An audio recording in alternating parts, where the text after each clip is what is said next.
Assalamualaikum warahmatullahi wabarakatuh. Mohon izin Ibu Arsyada dan teman-teman, pada kesempatan kali ini kami kelompok 3 akan mempresentasikan mengenai metode syarah hadis. Kami kelompok 3 beranggotakan Suci Anggela Rahmawati, Yoga Setiawan, Rizka Kanaya Putri, Ibnu Fahmi Ramadan, serta Syahnas Mutiara Dewi. Kami akan menjelaskan tentang metode syarah hadis. Dimulai dari pengertian metode syarah hadis. Apa itu metode syarah hadis? Yaitu cara atau pendekatan yang digunakan oleh para ulama dalam memahami, menjelaskan, dan menafsirkan hadis yang disabdakan Nabi Muhammad SAW. Syarah juga bertujuan untuk menggali makna yang lebih dalam dari satu hadis sehingga dapat diterapkan dalam kehidupan sehari-hari. Dalam metode syarah hadis itu memiliki beberapa tujuan. Yang pertama, untuk memahami makna hadis. Tujuan daripada syarah hadis adalah mengungkapkan arti yang sebenarnya dari satu lafaz hadis, baik secara literal maupun secara makna tersirat.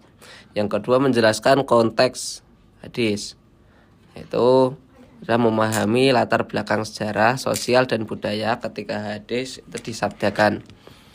Yang ketiga, ada menghubungkan hadis dengan ayat Al-Quran, mencari keselarasan antara hadis dengan ayat Al-Quran. Yang keempat dan terakhir adalah menerapkan hadis dalam kehidupan. Ini menunjukkan bagaimana hadis dapat menjadi pedoman dalam berbagai aspek kehidupan.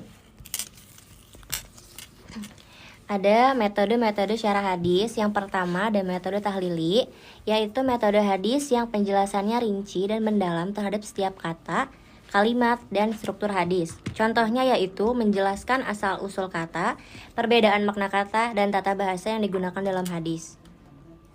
Yang kedua ada metode ijmali, yaitu metode hadis yang penjelasannya lebih umum dan menyeluruh terhadap makna hadis. Contohnya yaitu menjelaskan tema utama hadis, hukum yang terkandung di dalamnya, dan hikmah yang dapat diambil. Yang ketiga itu ada metode muqorin, yaitu metode hadis yang membandingkan hadis lain yang semakna atau bertentangan serta dengan ayat Al-Quran. Contohnya yaitu membandingkan hadis tentang sholat dengan hadis lain yang membahas tentang sholat. Kemudian menyusun kaidah-kaidah sholat yang sholih.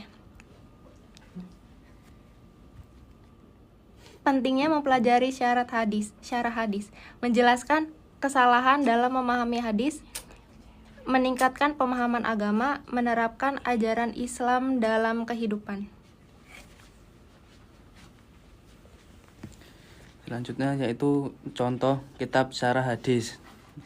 Yang pertama itu dari Fathul Bari, yaitu syarah terhadap kitab Sahih Bukhari. Yang kedua yaitu dari Nihyatul Muhtaj, beri contoh syarah terhadap kitab Al-Minhaj.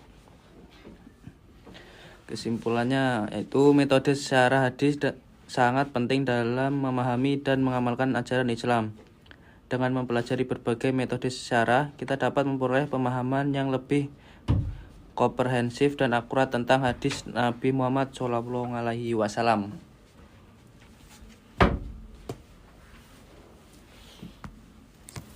Sekian, terima kasih apa yang dapat kami sampaikan. Untuk tanya jawab kami buka di kolom komentar. Sekian dari kami akhiri. Wassalamualaikum warahmatullahi wabarakatuh.